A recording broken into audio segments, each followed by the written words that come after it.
마나 소나이 김경호 선교사입니다. 내 인생의 초극강 행복은 이것이었습니다. 세상 그 무엇과도 바꿀 수 없는 인생 최대의 행복. 저는 그것을 18살에 발견하였습니다. 마태복음 13장 44절로 46절. 천국은 마치 밭에 감춘 보화 같으니 사람이 이를 발견한 후 숨겨두고 기뻐하며 돌아가서 자기의 소유를 다 팔아 그 밭을 사느니라. 또 천국은 마치 좋은 진주를 구하는 장사와 같으니 극히 값진 진주 하나를 발견하며 가서 자기의 소유를 다 팔아 그 진주를 사느니라. 마태복음 13장 44절에서 말씀하고 계신 밭에 감춰진 보화와 46절의 극히 값진 진주 하나는 똑같은 의미의 단어입니다. 이 세상에서 가장 귀중하고 값어치 있는 보화이며 그러나 감춰져 있다고 말씀하고 계십니다. 감춰져 있다는 것은 쉽게 발견하기 어려운 것이라는 이야기입니다. 찾고 찾도록 찾아야 하며 감추기 위해 덮어진 것을 제거해야 보이는 것이기도 합니다. 이것은 스스로 찾기가 매우 어려운 보화입니다. 하늘의 도움을 얻어야 눈이 밝아져 볼 수 있으며 발견할 수 있는 것입니다. 밭은 이 세상을 뜻합니다. 이 세상에서 숨겨져 있으며 감춰져 있는 것입니다.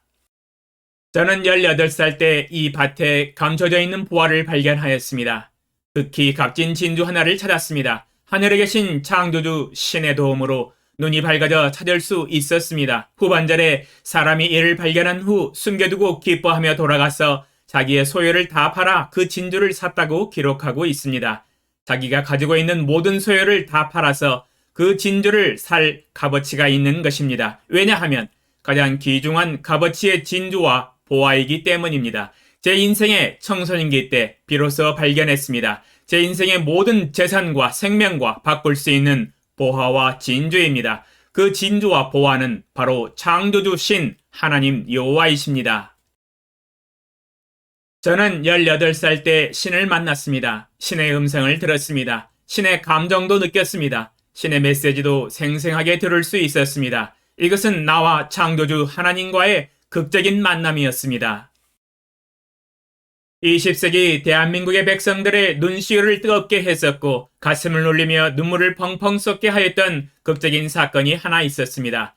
대부분의 국민들이 TV 앞에서 역사적인 사건을 목도하며 함께 눈물을 흘리며 가슴을 감동시켰던 이야기가 있습니다.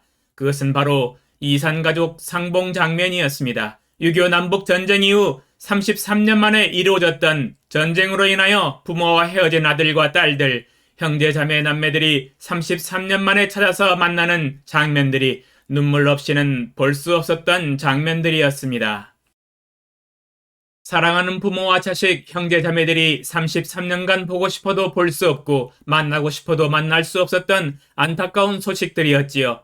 누가 이 사람을 모르시나요? 노래와 함께 TV를 통해서 전해진 사연을 통해 극적으로 찾은 이산 가족들이 만나서 기쁨과 사랑의 눈물로 부둥켜 안고 울면서 상봉하는 것을 보면서 감동이 많이 되었습니다. 하나님을 떠난 우리 인간들도 마찬가지입니다. 우리 인간들은 하나님을 떠난 이산 가족입니다. 나를 창조하시고 낳아주신 영적인 아버지이신데 알 수도 없고 만날 수도 없고 그 음성도 들을 수 없으며 급기야는 아예 모르기 때문에 더욱 안타까움을 금할 수 없습니다. 그러나 알고 보면 이산 가족들이 그 아들, 딸들을 찾듯이 영적인 하늘아버지가 나를 찾고 계셨던 것입니다. 누가복음 15장 3절로 7절. 예수께서 그들에게 이 비유로 이르시되 너희 중에 어떤 사람이 양 100마리가 있는데 그 중에 하나를 잃으면 99마리를 들에 두고 그 잃은 것을 찾아내기까지 찾아다니지 아니하겠느냐. 또 찾아낸즉 즐거워 어깨에 메고 집에 와서 그 벗과 이웃을 불러 모으고 말하되 나와 함께 즐기자. 나의 잃은 양을 찾아내었노라 하리라.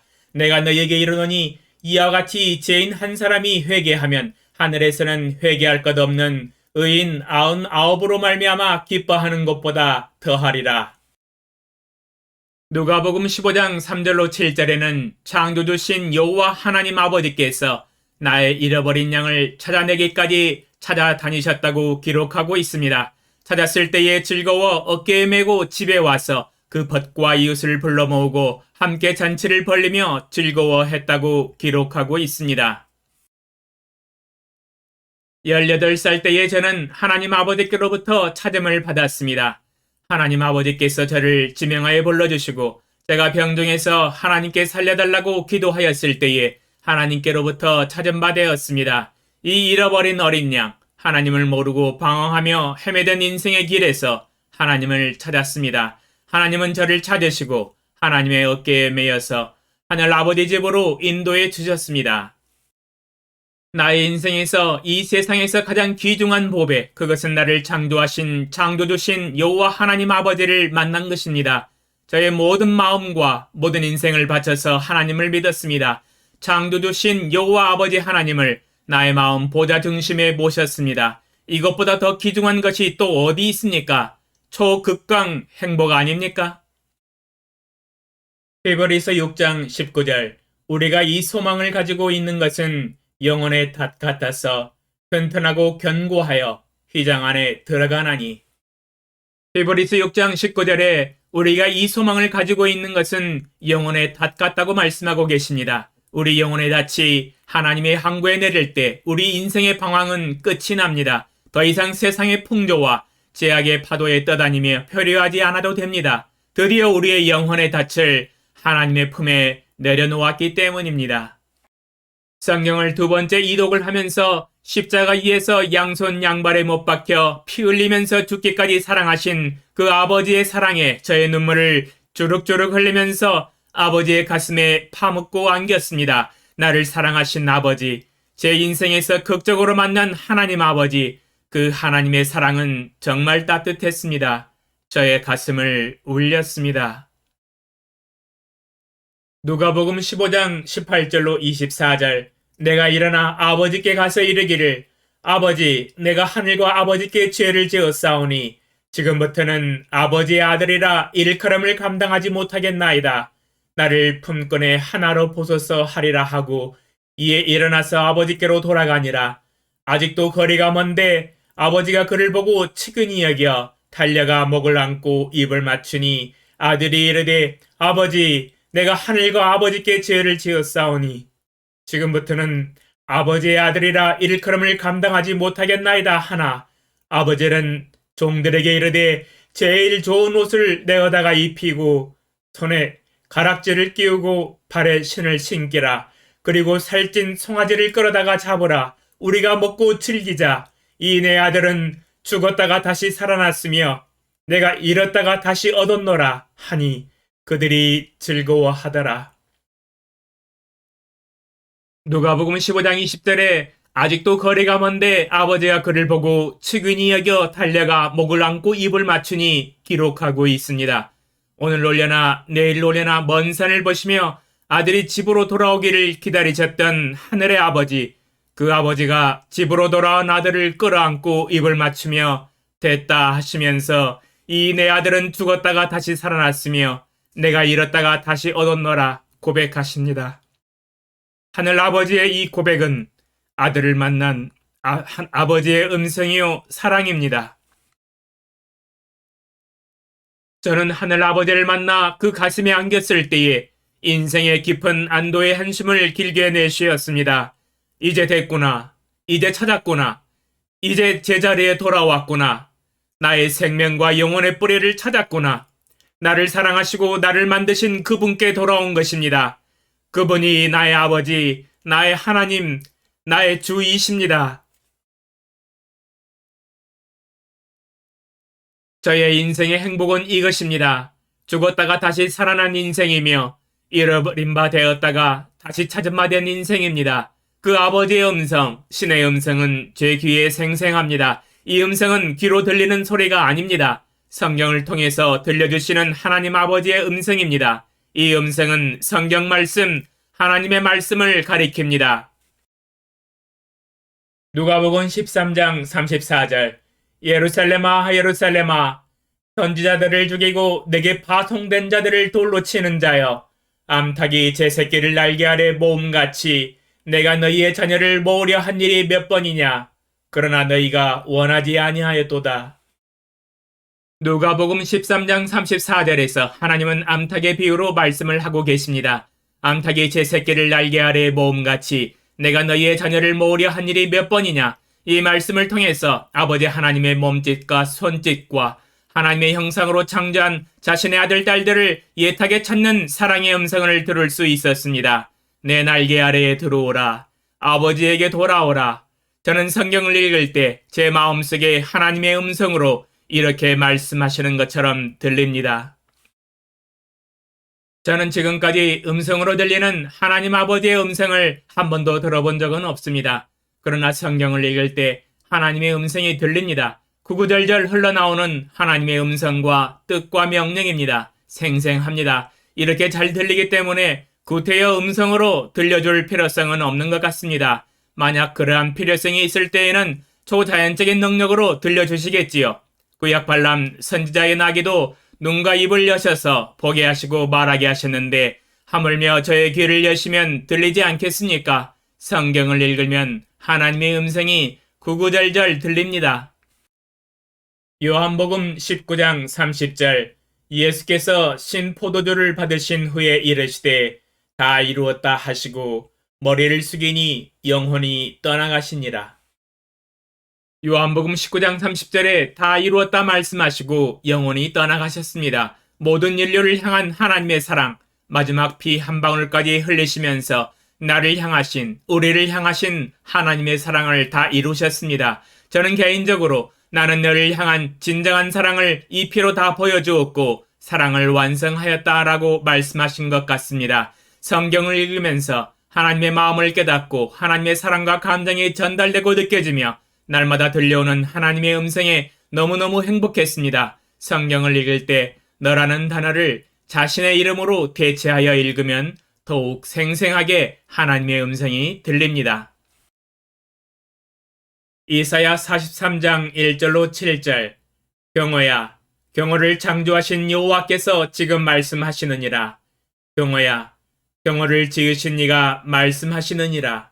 경호는 두려워하지 말라. 내가 경호를 구속하였고 내가 경호를 지명하여 불렀나니 경호는 내 것이라. 경호가 물 가운데로 지날 때에 내가 경호와 함께 할 것이라.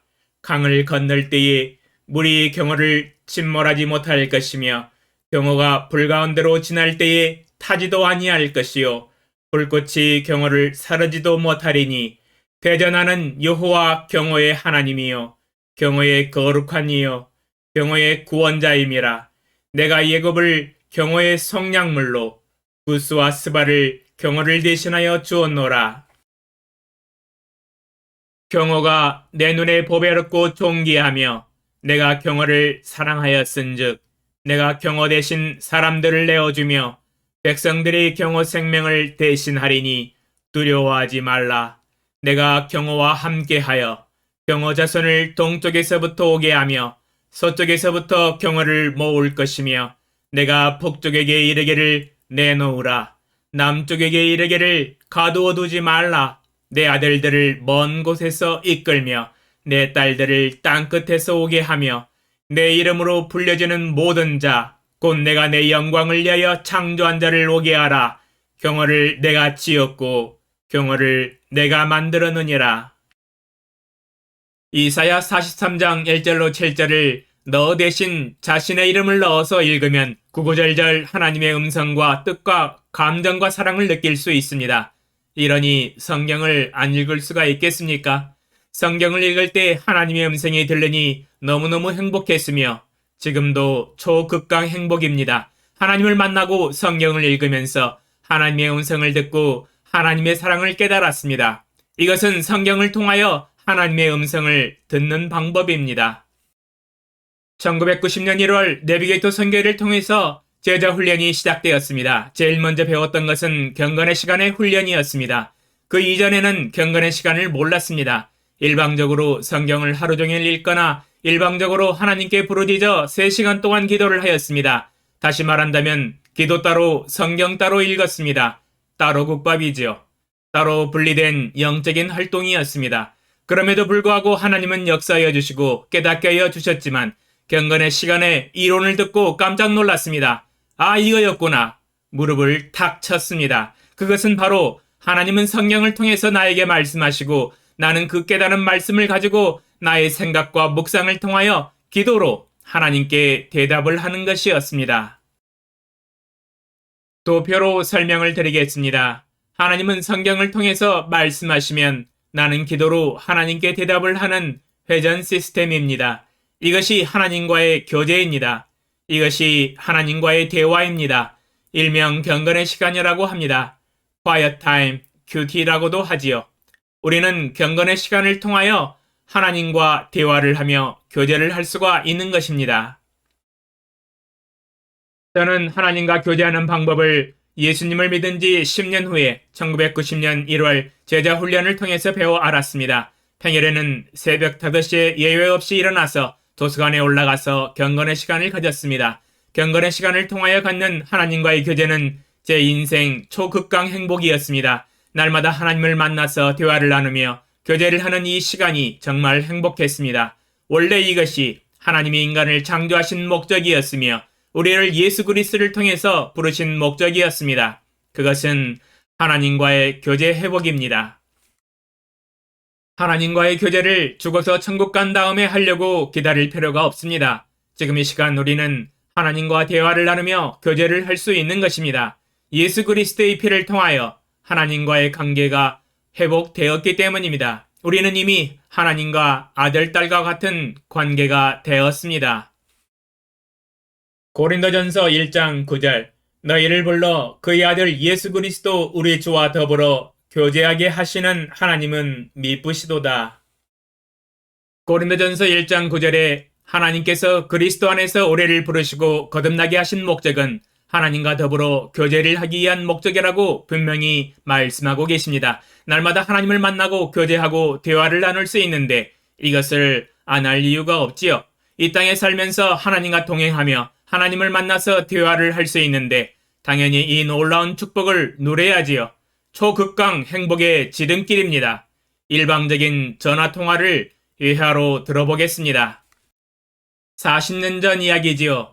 40년 전에는 사우디아라비아와 독일로 목돈을 벌려고 젊은 남녀들이 많이 갔었습니다. 사우디아라비아에 돈을 벌러 간 한 아들이 6개월이 지나서 어렵게 어머니에게 국제 전화를 했습니다. 어머니, 저 홍길동입니다. 사우디에 와서 열심히 돈 벌고 있습니다. 밥도 잘 먹고 건강하게 여기서 잘 지내고 있습니다. 걱정 마세요, 어머니. 제가 5년 뒤에 돌아갈 때까지 건강하게 지내셔야 해요. 돈 많이 벌어서 한국으로 돌아갈게요. 하면서 일방적으로 이야기를 하고 전화를 끊어버렸습니다. 그러나 어머니는 아들에게 한마디도 하지 못했습니다. 이 전화통화는 교제입니까? 아니면 일방적인 소식 통보입니까? 네, 바로 일방적으로 소식만 통보하는 것이지요. 이것을 아들과 어머니의 대화라고 볼 수는 없지요. 마치 이와 같이 우리가 하나님께 기도할 때 이것 주시옵소서, 저것도 주시옵소서 하면서 일방적으로 1시간, 2시간 동안 통보만 하고 하나님의 음성을 듣지 못하고 대화와 소통이 되지 못하는 기도를 할 때가 많습니다. 이것은 안타까운 일입니다. 일방적으로 말만 하는 기도는 대화가 될 수 없습니다. 교제가 절대로 될 수가 없지요. 쌍방간의 언어 소통이 되어야 비로소 대화라고 할 수 있습니다. 2시간 동안 성경을 읽으면서 하나님의 뜻을 이해하고 하나님의 음성을 들었습니다. 그리고 바로 성경책을 덮고 학교에 가고 출근을 하였다면 이것 또한 하나님과의 교제라고 볼 수는 없습니다. 일방적으로 성경을 통하여 하나님의 뜻을 이해하고 하나님의 음성을 듣고 끝나버린 것입니다. 하나님을 만나서 대면하여 서로 이야기를 주고받았던 사람이 있었습니다.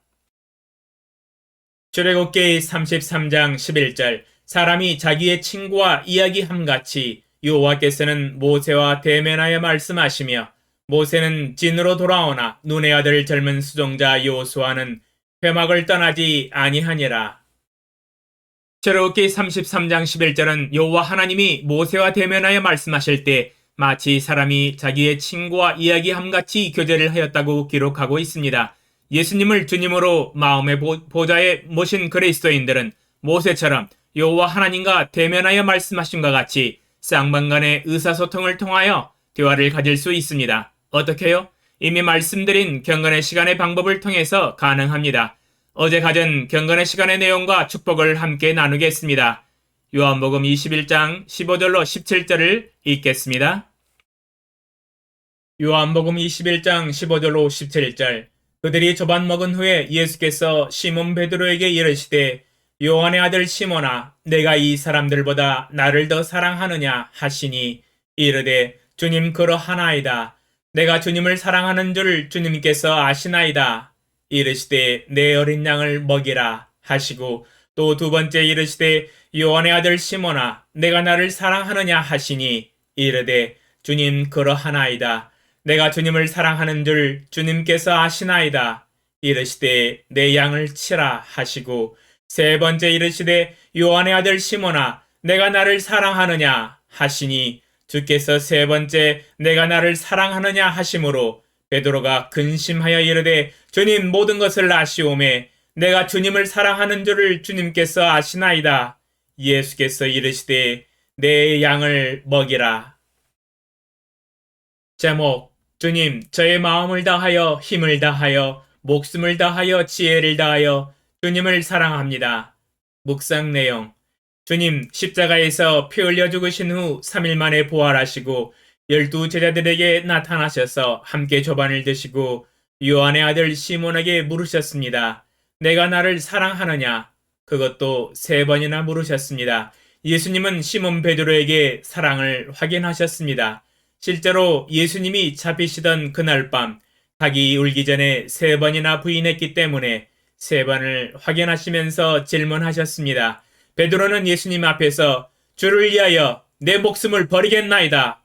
호언장담하였으나 군사들의 칼과 몽치에 죽음이 두려워 예수님을 버리고 도망갔었습니다. 3년 동안 그렇게 충성되게 주님을 따랐건만 죽음 앞에서 극히 작아졌습니다. 닭의 울음소리와 예수님의 예언의 말씀을 떠올리며 밖에 나가서 심히 통곡하며 울었습니다. 부활 후에 다시 만난 예수님, 베드로는 예수님의 질문에 담대히 자신있게 3번이나 대답하였습니다. 주님, 그러하나이다. 내가 주님을 사랑하는 줄 주님께서 아시나이다. 하나님 아버지, 오늘 이 아침에 시몬 베드로에게 하시는 말씀은 동일하게 제게 하시는 말씀입니다. 경호야, 내가 나를 사랑하느냐? 이 음성은 저에게 마음의 위로와 힘이 되는 질문입니다. 제가 42년간 모든 것을 버리고 주님만 따라왔습니다. 중국 북경에서 약 12년간 주님의 잃어버린 중국 민족들의 하나님의 양들을 위하여 저의 모든 재산과 인생과 마음을 들여서 사랑하고 하나님의 말씀을 전하고 제자 삼는 사역을 하였습니다. 주님을 사랑하기 때문에 주님이 사랑하시는 중국 민족을 위하여 헌신적으로 사랑하고 제자 양육을 하였습니다. 이제 한국에 돌아와서 주님이 하시는 음성에 또한 큰 힘을 얻습니다. 내 어린 양을 먹이라. 내 어린 양을 치라. 내 어린 양을 먹이라.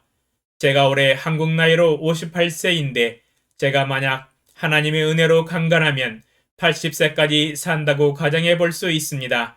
남은 32년의 시간을 아버지께서 제게 맡기신 아버지의 어린 양들을 먹이고 치며 제자 훈련의 메시지를 선포하며 사역을 감당하겠나이다. 비록 부족하고 연약한 제 자신이지만 하나님만 의뢰하고 하나님과 동행하며 하나님과 날마다 경건의 시간으로 교제하며 하나님께로부터 오는 능력과 말씀과 사랑으로 이 마지막 사명을 감당하겠나이다.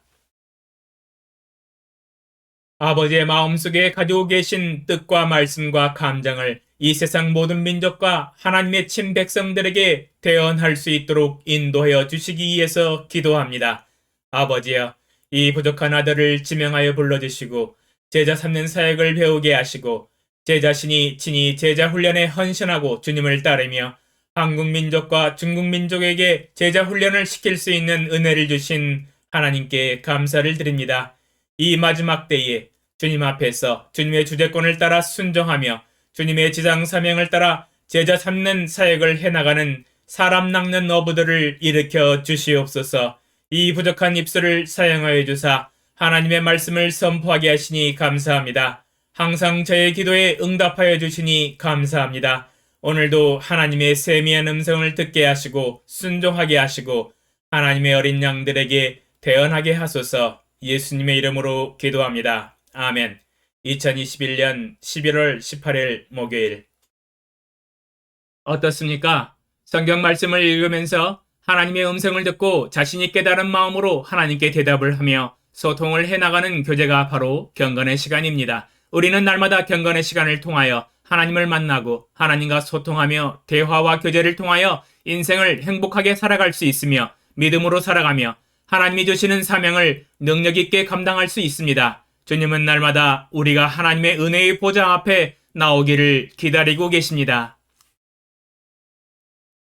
이사야 30장 18절 그러나 여호와께서 기다리시니나니 이는 너희에게 은혜를 베풀려 하심이요 일어나시리니 이는 너희를 궁일이 여기려 하심이라. 대저 여호와는 정의의 하나님이시리라. 그를 기다리는 자마다 복이 있도다. 이사야 30장 18절에 여호와께서 우리를 기다리고 계신다고 말씀하고 계십니다. 이는 우리에게 은혜를 베풀려 하심이요 우리를 궁일이 계시고 우리와 대화를 나누시기 원하십니다. 우리는 날마다 나를 기다리시는 여호와 하나님 앞에 나아가야 합니다. 히브리서 4장 16절 그러므로 우리는 긍휼하심을 받고 때를 따라 돕는 은혜를 얻기 위하여 은혜의 보좌 앞에 담대히 나아갈 것이니라. 히브리서 4장 16절에 긍휼하심을 받고 때를 따라 돕는 은혜를 얻기 위하여 우리와 대화하기를 원하시는 하나님 앞에 하나님의 은혜의 보좌 앞에 담대히 나아가야 합니다. 나를 기다리시는 하나님, 나와 대화하기를 원하시는 하나님 아버지이십니다. 사랑스러운 눈길과 따뜻한 마음으로 나를 기다리십니다. 대화하기를 기대하십니다. 하나님을 만나고 하나님의 음성을 듣고 나의 마음으로 하나님께 이야기하며 하나님과 나누는 사랑의 교제입니다. 하나님과 데이트하는 시간입니다. 우리는 이 세상 살아갈 동안에 날마다 하나님과 교제를 가질 수 있습니다. 정말 행복한 시간입니다. 창세기 5장 21절로 24절 에녹은 65세에 무드셀라를 낳았고 무드셀라를 낳은 후 300년을 하나님과 동행하며 자녀들을 낳았으며 그는 365세를 살았더라. 에녹이 하나님과 동행하더니 하나님이 그를 데려가심으로 세상에 있지 아니하였더라. 창세기 5장 21절로 24절에 에녹이 하나님과 300년간 동행하였다고 말씀하고 계십니다. 하나님을 사랑하고 하나님의 말씀에 순종하며 하나님을 기억하며 하나님과 함께 살아가는 삶, 하나님과 교제하는 삶입니다. 주님을 따르는 제자들도 에녹처럼 하나님과 동행할 수 있습니다. 그것은 매일 갖는 하나님과의 경건의 시간을 통하여 하나님과 나누는 교제와 대화와 소통입니다. 하나님과 교제하는 삶, 이보다 더 큰 행복이 어디 있습니까? 이것이 내 인생의 초극강 행복입니다. 당신도 함께 누려보세요. 경건의 시간이 습관이 되도록 매일 아침마다 경건의 시간에 훈련을 하십시오. 정말 행복한 시간입니다. 오늘 설교를 듣고 매일 하나님과의 교제를 즐기며 대화를 나누며 경건의 시간을 확보하고자 하는 마음의 결단을 내리시는 분은 고린도전서 1장 9절 밑에 믿음의 발자취를 남겨주십시오. 매일 저와 대화를 하기를 원하시며 기다리시는 하나님 아버지, 은혜의 보좌 앞에 담대히 나아가 경건의 시간을 갖기를 원하며 날마다 경건의 시간에 훈련을 하기로 마음에 결단합니다. 하나님의 은혜와 사랑이 넘치는 교제를 즐겨나갈 수 있도록 도와주소서. 예수님의 이름으로 기도합니다. 아멘. 2021년 11월 19일 금요일 김경호 선교사, 자신의 이름을 기록하십시오. 질문과 답변 1. 오늘 설교를 통하여 배운 교훈과 감동은 무엇입니까? 2. 궁금한 점은 무엇입니까? 당신의 생각을 댓글로 남겨주세요.